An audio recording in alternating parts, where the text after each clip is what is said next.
Hey you guys, it's Shawnee, and today I'm going to make a video where I just sort of share my feelings. It's been 9 months since my mommy, Cassie, passed and went to heaven, and I was thinking about her today. Just wanted to make a video just to reflect on what these last 9 months have been like for me as a daughter who is grieving the loss of her beautiful mom. You know, grief is something that comes in waves. I've said this on my channel before.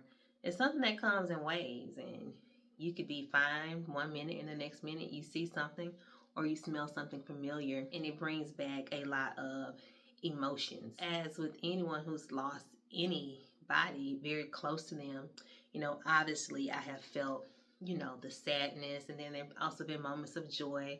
There's been lots of laughter. And so for me, the last months have been missing my mother and father extremely. Like, I really do miss them a whole lot. But then that's also married with the reality that I know my parents are in a better place, right? They are with Christ. They were Christians, and we are believers in Jesus Christ. And so I think about all of the church songs, the fun memories with my mom, just being next to her, smelling her. As a little kid, when my mom would come home from her work as a teacher at Amanda Elsie Elementary, she always smelled good. And, she shared those tips on how, she stayed, fresh in the hot classroom. And, just she would just always smell good. So I would like to come home and just, smell my mother. And when she was here with me, I was always just nuzzling up under her and just, smelling her. And she just laughed and things of that nature. But my mother was just, my world, my mommy and daddy. I mean, daddy's girl. And my mom used to always say, "You just partial to your dad." And I'll be like, "Actually, no, Mom. I love both of y'all equally. I just love y'all so much." And that's because I had really good parents who were just always there for me. They were always a support system. Kanika and I didn't grow up in a home where there was like a lot of whoopings and stuff like that. And I see people and they tell me that, I'm kind of like, oh, like, okay, now does that mean that there weren't times where we didn't get like a discipline? Yeah, you got a pat or something like that. But I'm telling you, those experiences were few and far between. So few that I can't even remember. But my parents were disciplinarians and kind of like tough love parents. And so, we want y'all to do right and be responsible. We don't have to beat y'all and whoop y'all and do all of that. And, so that's kind of how I grew up. And I'm so grateful for that, because to me, they just made me respect and love my parents even more, and just value. I just have so much value for the relationship, that I have had with my parents. But as it goes back to my sweet mommy, I can't think about her without thinking about my daddy, because they were freaking fret. And, just as we became adults and as I, grown up, into adulthood, we were very close to our parents. And, I always tried to make sure things were taken care of with our parents. And, does mama need this, or does daddy need this? What can, I do to be a part of supporting them with whatever and involving them? I grew up in small town Mississippi, so church kid, but as a adolescent and young adult, I would be frequently called upon or asked or invited to different churches to speak and to share like an inspirational word or message. And my parents would come, and so my mom would write my speeches a lot of times. And when I learned to be so involved in that and helping me be successful in that, she wanted me to be successful in that. She really pushed me onward to do those things, because I probably wouldn't have done it. She just really cultivated that. And so I appreciate that. And she was just always a mother who had so much wisdom. She was very wise. My dad was very wise too. He didn't have a whole lot of words like all the time, but their lives just embodied so much wisdom. How they lived their lives spoke so much about the essence of who they were, and it just spoke through their actions. They were always giving people, always having family over. You could never come to our house without, there being an open invitation, or without, being, receiving so much hospitality. My parents were very hospitable, a lot more hospitable than I am, frankly. You might get a couple of events out of me, once every 5 years, but all that hosting that they did, that just shows how much they love their family, because they both grew up in big families, farming families.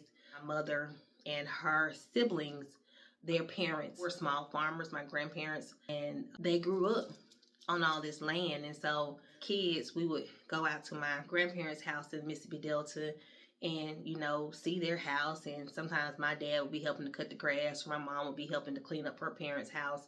But it was just roaming and free, and, and just being in the sun, and so all that stuff, just being outside, makes me think of my parents, because they were outdoors people. They like to be outside in the sun, working in the yard, fixing around the house and stuff like that, especially my dad.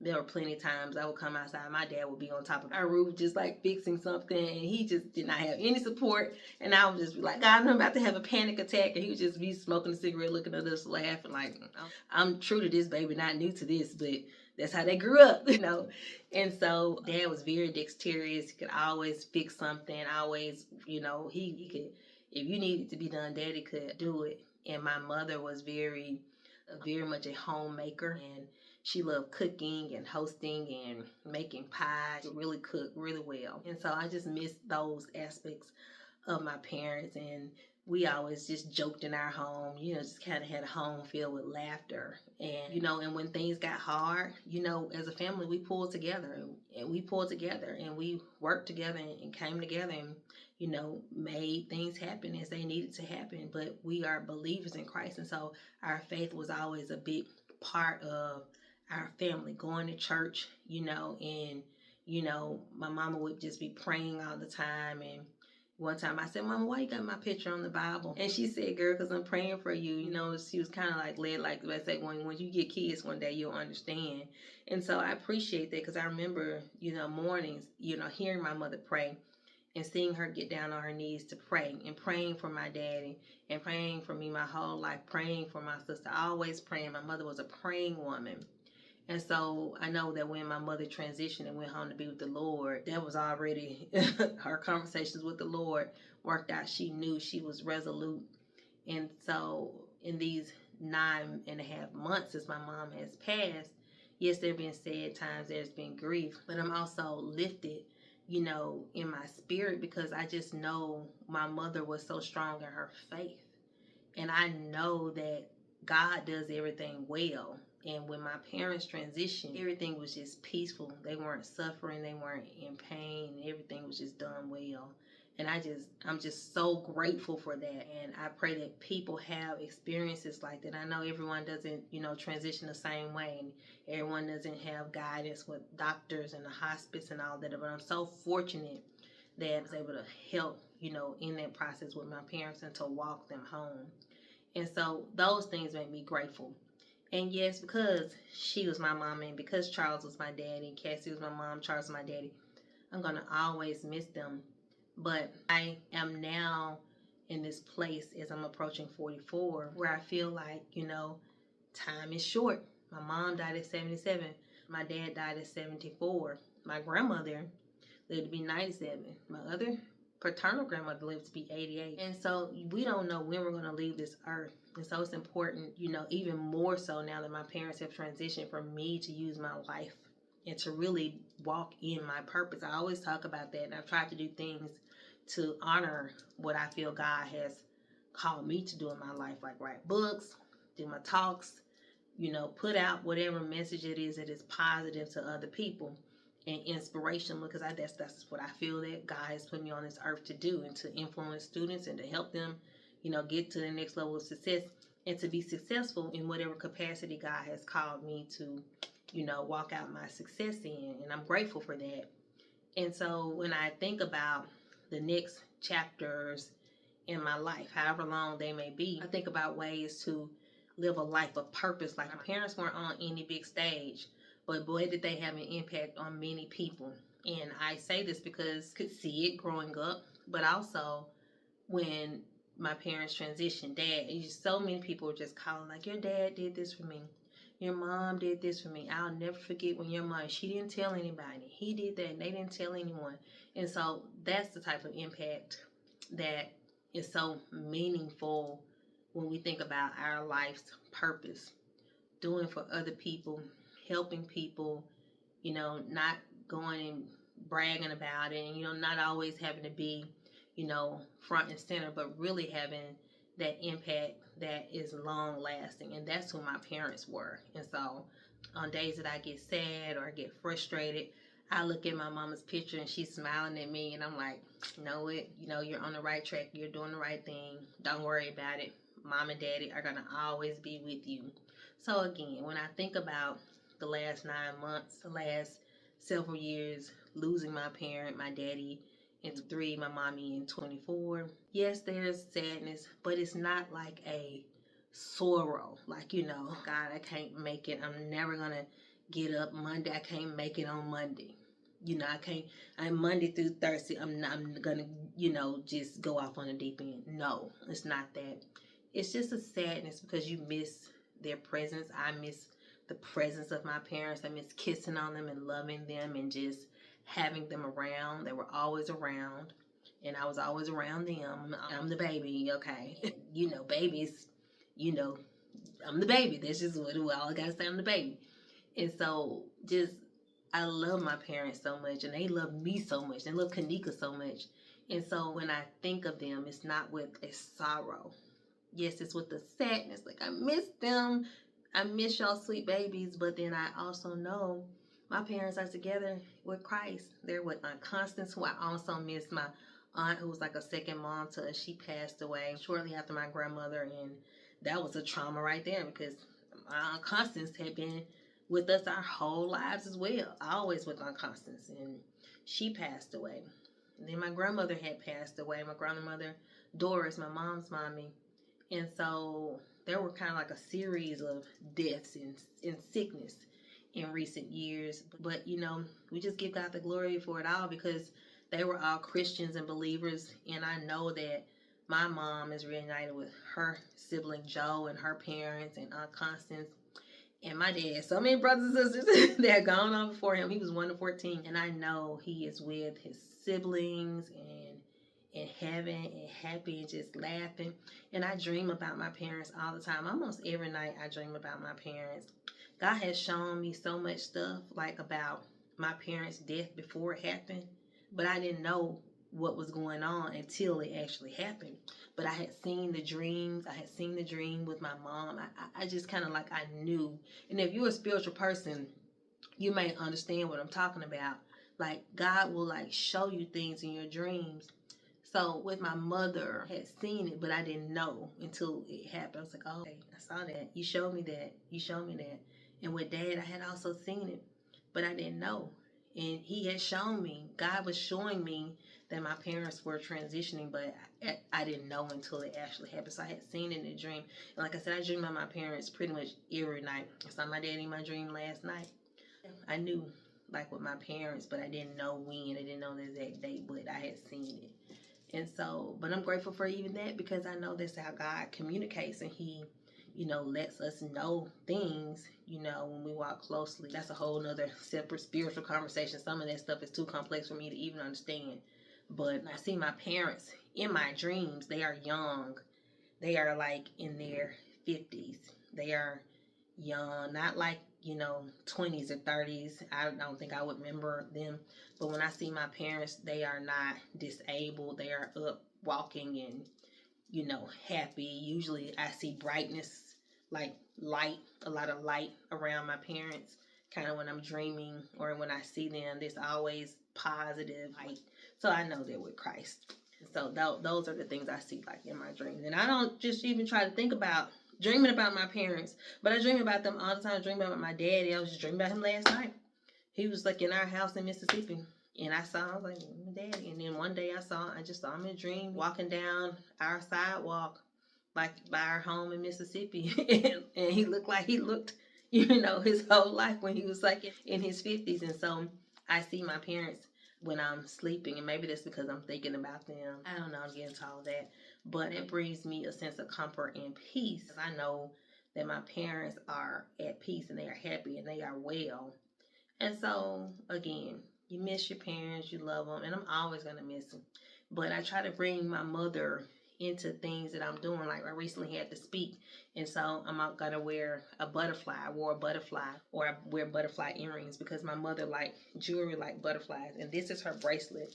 And so always having something that's a reminder of my parents is close to my heart. I go into the store sometimes and Tim will be like, you don't need that bandana. You don't need that. Put it down. But I'm getting the bandana because, my dad always had like a handkerchief or something. And blue, he wore blue. And even in our wedding, I picked the colors pink and blue because when my parents got married, they weren't able to have a wedding. And so it was really important for me to have a wedding, a big wedding, which I did have a big wedding in Tuscaloosa, because I wanted my parents to experience, to celebrate that joy, that love with us, because, they've been such a big part of my life with every single thing. And so whatever they didn't have, I wanted them to be able to kind of experience it. And so my dad's favorite color was navy blue. My dad was in the Air Force. And my mother, she liked all colors because she's like a teacher. She didn't like green, but she really prefers like pink and soft colors. And so I'm kind of like that too. The She Devotional, my book is like magenta. I love a lot of pink. And that's why you'll see those colors. But I also wear red and different colors like that. Like I got red lipstick on. But my mother loved pink, and she would wear orange. She really loved orange nail polish and little orange lipstick. So she was really a diva when she was in her 20s. And I wish I had some of those pictures. My mother was a bombshell, very beautiful. And she could sew. I meant to mention that at her funeral. My mom was a seamstress. She could sew, cook, and just do it all. And she was very good with finances as well. She was very good with money. And so she was a tither. She really believed in tithing. And she would always tell me this story. And I'm a tither. I tithe. And tithing works. It really does work. If you tithe, you will always have increase. And my mother really taught me that biblical principle from Malachi. And she would say, Shani, there was one time I didn't even have any money in my pocket. She said I only had some change, to go around the collection, in our home church friendship. This was years and years ago, like, years and years ago, way when she was, emerging teacher. And she said, I just threw it in there. And she said, you just go around the, table. Nobody has to know if you don't have any money. But she was just telling me, and I learned that when I started tithing, and giving to God's kingdom and, giving and making sure that I gave God his portion, she said I never had an issue with money. So I'm very grateful for that principle because my mother taught me that principle of tithing and giving your talents to the Lord. Daddy taught me, I always like, girls, y'all don't go out with your cars, tires flat, check your tires, save if you can. My parents taught us like survival skills. And so sometimes I think when people meet me, they may be like, oh, she's kind of real independent. I'm like, well, my parents, they grew up with both of their parents being small farmers. They were landowners. And so that meant that, you have to have survival skills. And my dad actually was honorably discharged from the Air Force because my grandfather, DeWitt, who I never met, my granddaddy DeWitt, had kidney disease. And my dad left during the Vietnam era. He was in the Air Force. He left to come back home. And so as I was going through the, the records and stuff, memorial things, trying to get all these records from the VA for my dad, because he wasn't able to have like that actual like military honors at his funeral because I didn't have the form, and it came too late. It came the day after his funeral, but that's okay. But when I read the records, I was just like, so proud of my daddy, because to make that sacrifice to come back home to help your daddy so that y'all would not lose your land. Small farmers in the Mississippi Delta, small black farmers would not lose their land. That just spoke volumes about my daddy. And even, he helped my mom, like my grandfather, Cassie. My mom is named after her daddy. My mom is a twin. My granddaddy's name is Cassie. My mama's named Cassie, and her twin brother named Cassie. So it's 3 Cassie. But to help my granddaddy, Cassie, when he had a stroke. And so my mom and dad were caregivers. They would help care for people. They were caregivers. They were nurturers to their parents. And so I saw this growing up. And so people ask me, like, well, why were you caring for your parents? I'm like, my parents are giving so much to everybody else. Good God Almighty. I've seen it my whole life modeled. So that giving and that service, and sometimes you can do it to your own detriment, but my parents did it really out of love. And so toward as they got a little older, I had to tell some of the family members, like, hey, we gonna have to cut out some of this stuff. But and that's just me being a protective daughter. But those are the type of parents that I have grown up with. Just loving people, funny folks. Anytime you want to come over, yeah, you can get some sweet tea. My mama's going to have a cake made. Come over, get some dinner, get breakfast. We're going to host for everybody, and we'll host and host again. Host and keep hosting. And so that's just who they are. And as it relates to teaching, my mom taught elementary school for 36 years, as elementary school teacher. And I don't have any pictures of her classroom, but I remember being in her classroom when we were kids, and sometimes we would go to school with her, and she would do our hair sometimes in the classroom. And I remember all of this. And she taught elementary school for 36 years, and she retired my junior year when I was a junior at Tougaloo. My mama retired at 55, and she passed at 77. So all this time, my mama been retired, and she was just living her life, and she only recently got sick, like in the last several years, but before, and then my dad had kind of gotten sick, and so my mom became his caregiver. But my mama had been retired since I was a junior in college, and she went back to work voluntarily like a few years, and so that's where she got that 36 years in. But she had been retired, and Daddy retired because he started getting a little bit sick and having strokes. So he worked for the Corps of Engineers for about 20 years. And so, he retired, and they enjoyed their retirement. And then, the cigarettes and all that stuff started to make Dad's health decline a little bit, and he started to have strokes, and my mom became his caregiver. And so then, eventually years later, they kind of came down here to Tennessee with me. But I just had a beautiful parents, and I was just thinking about mommy when I started talking about both of them. But I'm good. People want to know, how you doing? Somebody sent me a beautiful card, Lucy Scott. Lucy and Isaac, my parents' friends. My dad had been knowing Isaac Scott, some good folks in the Mississippi Delta, and she wrote me a nice note about my parents. And so, and I get things like that in the mail still. I'm very grateful for that because, people don't have to be nice to you. That's what my mom always told me. She said, Shani, you always say please and thank you because people don't have to be nice to you. People have always, given me and my sister compliments like, girl's so pretty, and they got them green eyes, Mom and Daddy didn't dote on any of that. They just be very humble and say please and thank you and be very nice and cordial to people. And so I'm a little bit more introvert, open up. And it was funny, I was talking to my Aunt Pat, and she was just like, you just have to, open up to people a little bit. I'm like, yeah, I'm still like that. I get to know you, but other than that, I just want to be around my mommy and daddy. But, I probably ended this talk 4 or 5 times, but I'm just very grateful. When I think of my parents, I miss them so much. But I know that I'm going to see them again. And I know that we're Christ. And when I see them in my dreams, because they come to me in my dreams, and I can see them moving around. I don't know. They just come in my dream. I know that they are well, and they are blessed, and they are where the light is. That's all I see around them is light. And so I just wanted to share that with y'all. If you are grieving, take time to record some videos. You may not even post them anywhere. Just save them, because you'll look back on it. You want to know where your thought process was as you were walking through your own grief journey. Lean into Christ. It's been helpful to me. Grief therapy counseling was helpful. And I did do some virtual sessions with Alfred Street Baptist Church in Virginia. So those were helpful. That first session, I was just crying. I was just crying. And you could just cry. It's a space where you can cry. Good to connect when you're in grief and not to be in silo because, somebody else has already walked that walk, and that's what I had to realize in talking to people, because it's like, my mama died. It's my mama. And then I had to realize, well, Johnny, you're just 43.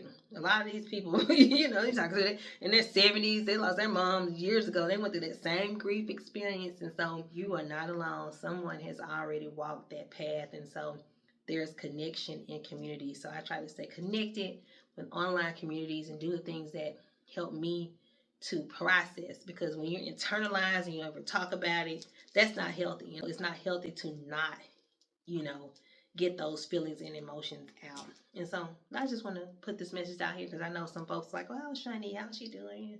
I'm good. You know, like with anything, you're going to have your days. But my grief doesn't hit me like in the daytime. It's just always like at night. And my counselor said, you know, that's just because of some of the caregiving things you were doing. Is when you have that time to settle down, that's when it comes up. For me, it comes at night. And it doesn't last long. I might be like, oh, I feel sad, and you know, and then I'll get over it. Or if I want to cry, I cry. And then, you know, I'm like, okay, now what's on YouTube? Or, you know, let me put something on positive, or, you know, or if I just have to have that moment, however long it lasts, that's what happens. And then I'm okay. And so that's my grief experience. That's where I am in this journey called life. So thank y'all for rocking with me, and thank you just for listening. And so I hope this message has helped. I hope it hasn't been too much rambling, but even if it has, that's okay too. All right, bye y'all.